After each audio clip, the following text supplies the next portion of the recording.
Hello again. My electronic equipment is doing its best to prevent me from making any more videos. Maybe it's on your side, who knows.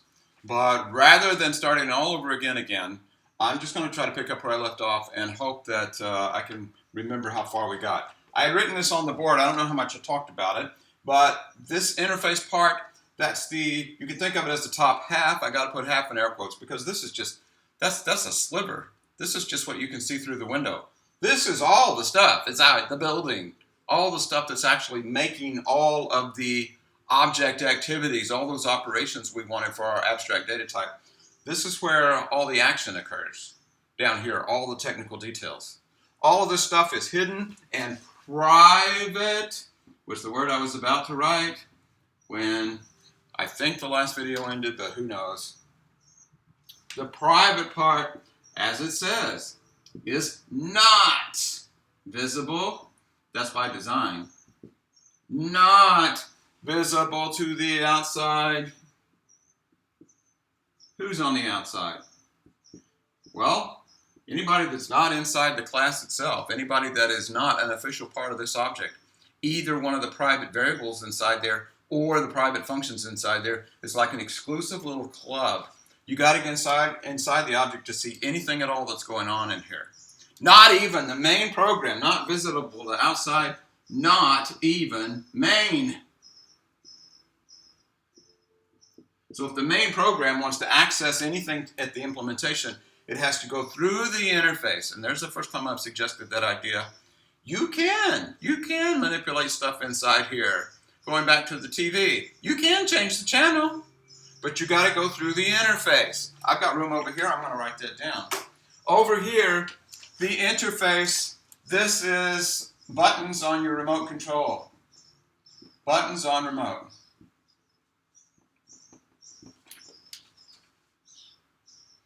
And this, the implementation, that's the gory details. This is, I don't even know what's inside there. Circuits, chips, etc. The gory details, the gory technical details. So, back to the TV metaphor, the running metaphor. The buttons on your remote control, that defines, it constitutes the interface. There's an up arrow maybe to change the channel up. There is a mute button to mute the TV. There is a channel change button. You type in numbers. But what you're doing is you are interacting with the implementation. The world wants to affect the implementation. The world wants to change the channel. We're tired of watching channel 3. We want to watch channel 4 for a little while. The main program can't go in here and directly change the channel variable inside your TV. It's got to go through the interface. So any access, any change to what's going on inside here, or even to look and see what's inside here, any of that has to go through what's called the interface, the window part. This is all more or less superficial fluff up here. There's not really any activity going on in the interface at all. This is just the gateway. This is just the buttons on the remote. Pushing the button on the remote actually tells the TV that's sitting on the shelf that, okay, we want you to change your state, your internal state this way. I'll put that up here in a different color. Any changes to the state of an object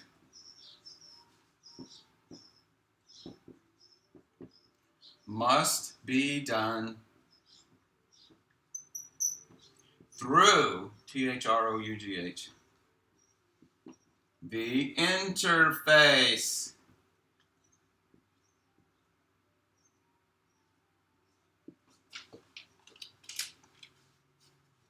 If you want to change the volume on your TV, you're not allowed to take the back off the TV. That's going to violate the warranty. You can find some little circuit in there somehow and make the volume go up. You're not going to do that. No. Any changes to the state, and state is a word that we'll see several times in the next few videos. State, here's the general idea. The state of an object is like a snapshot of all the values of the variables. Right now, the state of a TV. Okay, so on channel 13, The volume is set on 3. It's set for, I don't know, sports mode or whatever it may be. All the different settings inside the TV at one particular instant constitute the state of the TV, the collection of all the values of variables we can find. That's what it is in C++. A C++ class, the current state of an object of a C++ class, is just the collection of all the current values, whatever it has right now. Now, I filled up the board again, but I think I am going to need to use this stuff. I should have put private in a box. Private is also a reserved word in C++. We will see public sections and private sections. Public sections are what we're exposing to the world. You can access those directly. Those are almost always going to be nothing but a list of prototypes. These are the functions you can call. These are the operations that we've implemented for you. Here, on a silver platter, here are all the things you can do with me as an object. But you got to go by the rules. You got to call the functions. You can't go in here and change the channel variable directly yourself. No. You've got to call my change channel function that I gave you a prototype for in the interface. See how to play this game? Now, I think I've beaten that idea to death. I am going to erase the board and keep going because the next stuff is intimately related to this.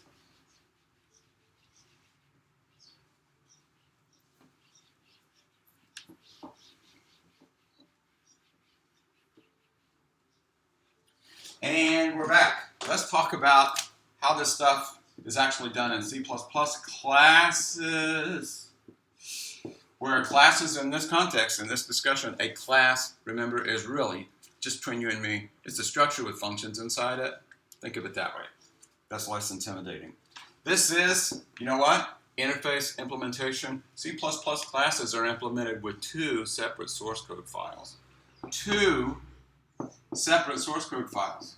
Did I spell that correctly?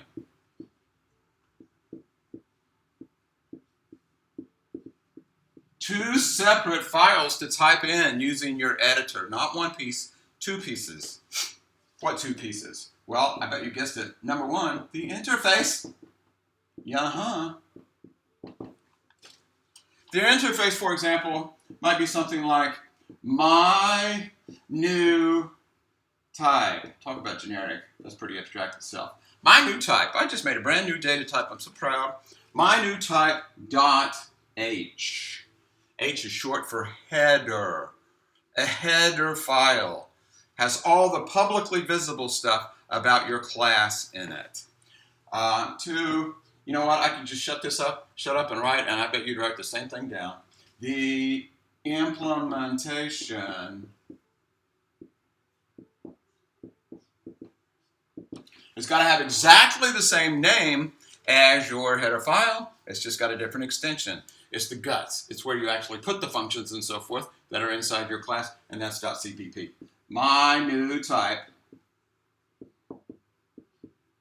.cpp.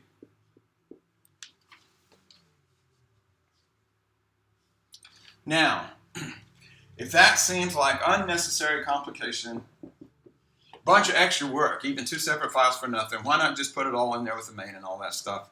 Well, let me see if I can help you with that. Why organize this way? ORGANIZE. And by this way, I mean as these two big pieces. Not pig pieces, big pieces.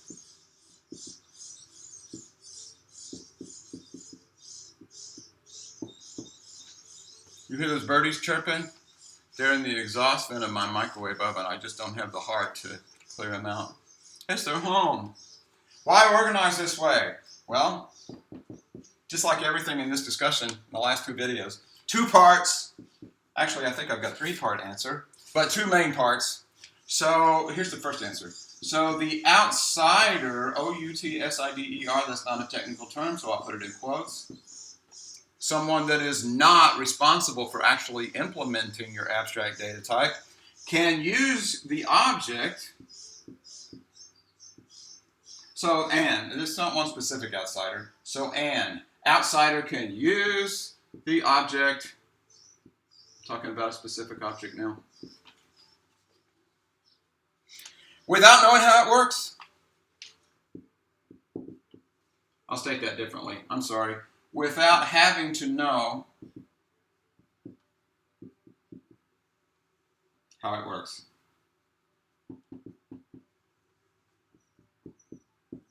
Don't need to know the technical details.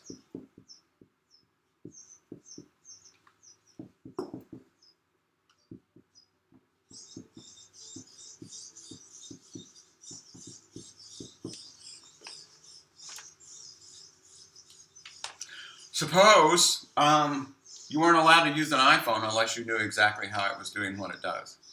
In other words, it wasn't enough to figure out all the buttons on your touchscreen and all that stuff. You had to know how it was actually doing that, what the implementation was. How is it playing that YouTube video on your iPhone? You have to know all the gory technical details. My guess is there'd be far fewer people spending so much time on iPhones if that were a requirement. So here's the outside looking in view. The outsider can use an object or the object. I need to get my articles consistent here. So an outsider can use the object without having to know how it works, don't need to know the technical details. All you got to know is how to use the interface. That's why in upper-level classes, the interface itself is so extremely important. I describe it as it's got to be falling off the log easy. If it takes any time for your user to understand how to use the interface, they're not going to bother. They'll move on and use something else. 2, let's go the other direction. So an insider. Let me pause and reflect on that for just a second. An insider is someone who is responsible for doing the dirty work and implementing this abstract data type, perhaps as a C++ class. So they do have to know how it works, and they have to implement it, and they have to get it right. Otherwise, the interface is nothing but a bunch of false promises. So an insider, and I'll put in double quotes here, double equals a developer of a C++ class.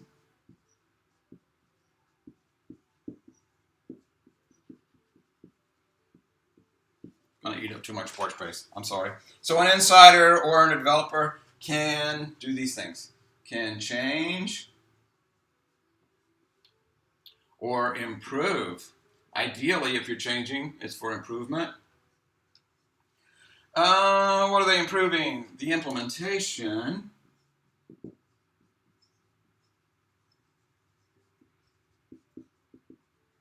Without affecting, is it A or the object? Which am I doing? Can change the, I didn't say. Without affecting, not affected, sorry. Without affecting how the object is used.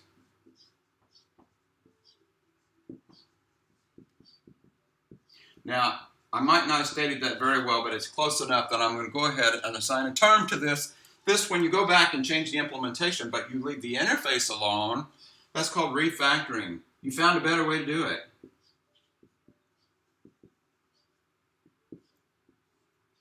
Refactoring. Oh, but nobody ever does that. Well, that's why you keep getting those notifications all the time.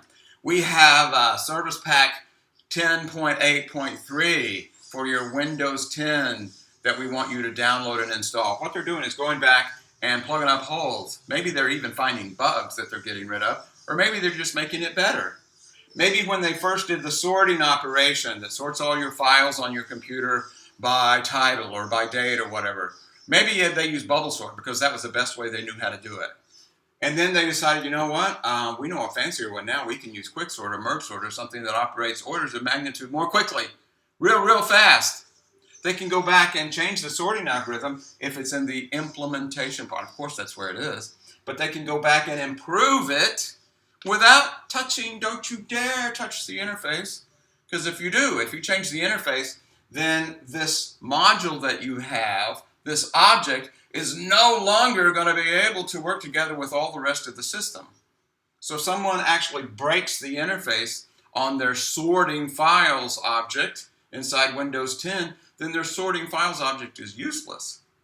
You're not going to be able to pull out the old module that you had and plug in the new one that you've got that's new and improved. I actually got a TV metaphor here in my house. Upstairs is my faithful old Sony Wega, or whatever those things were called. A gigantic, extremely heavy, I think it's around 1,000 pounds, tube TV. Bless its heart, it played as long as it could, and now it's just kind of hard to watch. It will occasionally show a picture, but it's not really good. But you know what? The interface was, that remote control that I had with it, that was pretty straightforward and direct, and I went ahead and took the time to learn how to use it. Why am I even talking about all that? My old TV is upstairs as we speak. My new TV that's down here, I am using the same remote control. I refactored. I replaced the gigantic, ultra-heavy old tube TV with a plasma TV, same brand, is still a Sony, a plasma TV in my living room, but the interface is exactly the same. It is physically the same device. So I don't have to learn how to use the TV all over again. I'm using exactly the same interface for a brand new, spanking new, upgraded implementation. So this allows liberty on both sides here. The first liberty is for those that actually want to use the object that didn't have to build it. They didn't make the TV, but they do want to be able to watch it. So we allow the outsiders to watch the TV without having to know how it works. We allow the insiders to upgrade. Now we're talking about software. I'll step away from the TV for a second. We're talking about software that we find a better way to do it. We found a better mousetrap that we can implement inside our class code. So we go in and refactor. We go in and make it better, but don't disturb the interface. I keep saying that over and over again, but that's an important point. You don't even want to change the order of the parameters to the functions or anything. You want it to be plug and play. Take out the old implementation module. See how that's going to be handy, having two separate files here. We can edit the implementation file and make changes as long as we're careful not to disturb the prototypes of the functions that we've advertised in the interface. Then no matter how big the software system is, maybe you're working with a team of 20 on a video game, if all you change is your implementation of one of your assigned modules, then you can take out the old one and hope that nobody saw the bugs and you're going to get fired, and put the new one in, and it's business as usual. It operates better, it doesn't crash as much, but nobody knows why. That was all the secret part down in the implementation. Now my part 3, this is actually a weak answer number 3, but it's still an important one. Weak, and because it doesn't say big things about the outsider versus the insider. 3 is why organize this way, 2 big pieces, is so that so we, insiders, we're the implementers again, can control, T-R-O-L, access to our state. Get out of my state. Well, this itself is kind of an abstract reason, isn't it? But remember, state, I think I've erased it, but the state of an object is the fancy schmancy object-oriented term for the current snapshot, freeze, current snapshot of all the values of all the variables that have been set up as private variables inside your object. We can control access to our state if our TV has a volume scale. No, let's say our TV has a channel scale. It can get channels 1 through 15, and that's all. Then if the user were allowed to directly change the channel variable, storing the current channel inside the TV set, they could change it to 275 or something if they had direct access to it. If they have to go through our interface and we get a bad channel value as part of our state, that's our fault. That's on us. Because it's our responsibility to protect our state. That's why those variables are all defined as private. We're not going to expose those to anybody, not the main program, not anybody else. So if things get all messed up, we divide by 0, whatever happened, we can't blame anybody else. There's nobody else to point fingers at. So maybe we have that. I don't know why we would have that in a TV class, but let's say we do. We've got a divide function. Our divide function, we're going to store the answer as a private variable. If someone tries to divide by 0, and we actually let that happen inside our implementation, then that's all our fault. That's not the user's fault. I mean, our option would be, if they try to divide by 0, we should perhaps return false to indicate, no, we weren't able to do that. You gave me a bogus bottom number for my fraction, also known as a denominator. You can't do that. So we would disallow that. We'd spit back at them. Or maybe we even print an error message. Who knows? But it's our responsibility to protect what's ours. It's our responsibility to protect the variables that are inside our object. Okay. I do have a couple more notes that don't fit on the board. Let's see. Let me see if I can squeeze those in there, and then that way we'll claim this as a full whiteboard. I think the video is already too long. Sorry about that. You know what? I'll say these. I think this is good enough. They kind of go with bullet point 3 here. The state stays the same until somebody goes through the interface to change it. You know what? I think I even said that in a different way earlier. Once all these values of the variables, let's say they're set, channel 6, volume 7, they're going to stay there until somebody goes through the interface to alter the state. That's one thing. The second sub-bullet point is, and these are so ridiculous, I'm glad now I didn't write them on the board. The states of all the objects, even if they're identical types, the states of all the different objects are independent of each other, which just means if someone goes through the interface to change the state of my TV in my living room, I'll say I have both of them on. They both are trying to listen to the same room. No, that's not a good idea. If I've got a TV that's set on channel 13 and I change it to channel 10, that does not automatically change all the TVs that are just like mine to channel 10. See what a ridiculous idea? When you go through the interface, you're going through the interface to access one particular object. And if you go through the interface and change the state of that object, it has no effect on the state of any other objects, even if they are cut from the same cookie cutter, even if they are exactly the same type. And I say this because that seems to be somewhat of an intuitive error when you first start using classes. You think somehow, well, if I set the channel to 10, then my TVs are set on channel 10. That's incorrect. Only one TV will be set to channel 10. All the others will have whatever channel they had before. See, those were easy ideas. You got those. Those were sub-ideas beneath bullet point 3. And the next thing we're going to look at, can delay it no further, is actual C++ code. So I'm going to close this one off, and the next time you see me, we will be ready to dive into C++ implementations of this, and I'll see you online.